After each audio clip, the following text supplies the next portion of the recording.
Enhancing one's internal and external well-being with Prana, the Black Shaman.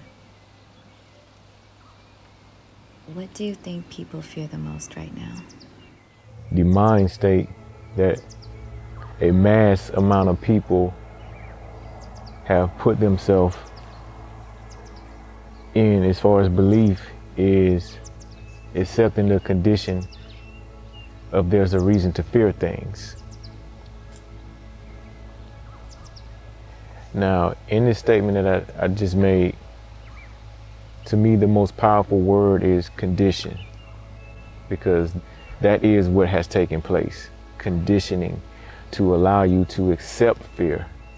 In reality, fear is an illusion, and it is something created by self. But for self to create this, you have to co-create with the frequency that is emitting to bring to manifestation whatever it is you're fearing. It's just the same as someone that doesn't show fear. So you may have a person that runs when they see a dog. Just because it's a dog, it doesn't matter whether or not it's a nice dog or a mean dog.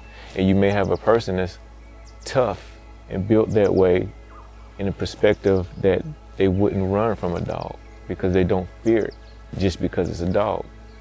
So the same thing takes place with us as humans. We create an illusion, we psych ourselves out, and we're settled with the fact of fear is comfortable to us.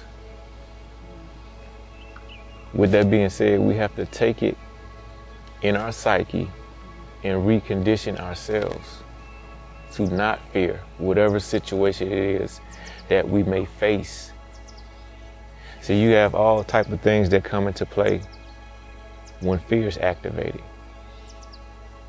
Anxiety, nervousness, shame, doubt.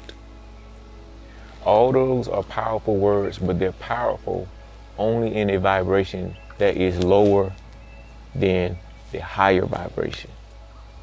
Collective consciousness. Correct.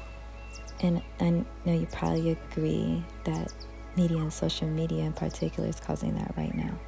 Yeah, definitely social media causes that, because the go-to way of life now is you either have or you don't have.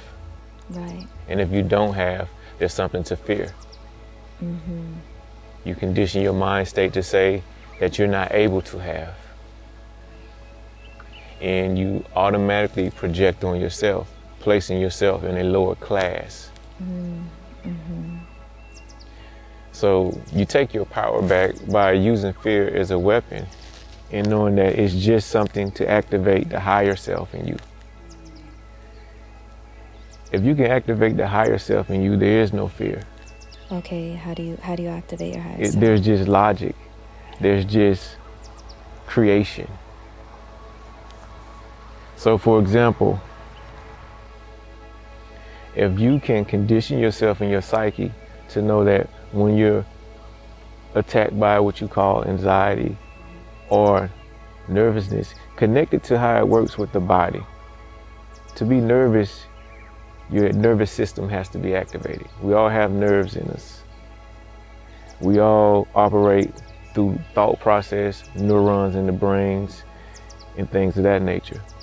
So what are you telling the neurons in your brain to do, your nervous system? How are you telling them to activate for you? Because you control them, no one else. You can allow someone else on the outside of you to come in and control them.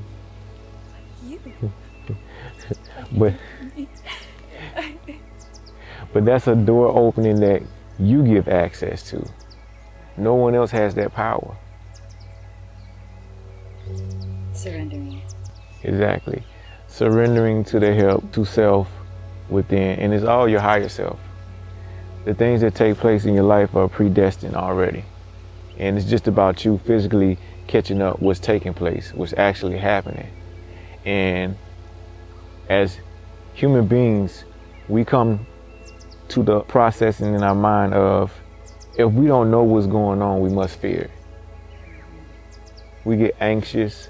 All these things, all these titles, all these words that's been put together to make you who they want you to be. So you got fear, and you got the possibility of having a euphoric moment that makes you just so happy on the inside. What one needs to realize is you're having the same experiences. You're just switching the title of them. Just as much as you're amped up and hyped to do something that you like to do, that same nervous system is activated. That thrill and intensity that makes your heart beat, makes your heart race. That's the same nervousness and anxiety you feel, but you're attaching it to something that you like. Now when it takes place and fear is going on, it's the same thing happening on the inside, but you're attaching it to fear. You switch the titles. So it's all mental, it's all the psyche.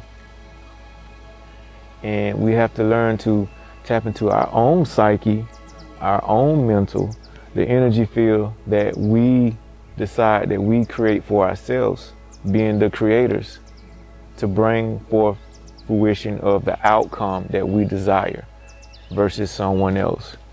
There's so many levels to it though, because the reason I say there's levels to it is because when you're talking about the psyche, people are not thinking logically, they're thinking more emotionally and reacting to everything happening around them, right? So those specific people that may not have that type of self-awareness that we have, how do you help them? Well, I just... or how can we? Here's what I say to a person like that. Logic, and by way of emotions, we all have emotions. And we all have the process of thought. And it's good to experience the both of them. But when you begin to focus and key in on yourself, then you begin to control the thought process of the outcome. So emotions are very important. Emotions are pretty much energy in motion. And that energy that you take in for yourself to be who you've made yourself to be, or who you identify with as self via the situation, is going to project the outcome. So energy in motion evidently is moving, and it's going in the direction that is directed by the host, the person who owns the moment, whether it's a person on the outside of you or it's yourself. You control it. It's a motion of energy, frequency, and vibration that is just sitting, festering, waiting to be projected. You can decide to cry, you can decide to laugh. You can do that at any point in time in your life. Or you can decide to let a person make you cry or make you laugh. But the emotion is already there. It's already there because it's part of you. If you can grab a hold of that in your own psyche, then you can start controlling your own world. Think about it like this. Someone who may have pissed you off at a point in your life, and they're no longer in your life. The mere thought of that person, if you haven't got over it, can piss you off at this moment right now. Trigger. Yeah, it's a trigger. But here's the thing, you have to realize, without that person consciously knowing that they're doing it, they have control over your energy. They're making you the vessel, be in your fields. You know, they can be having a great time, and because they got that much power to control you without being in your presence, just like that, your whole day has changed.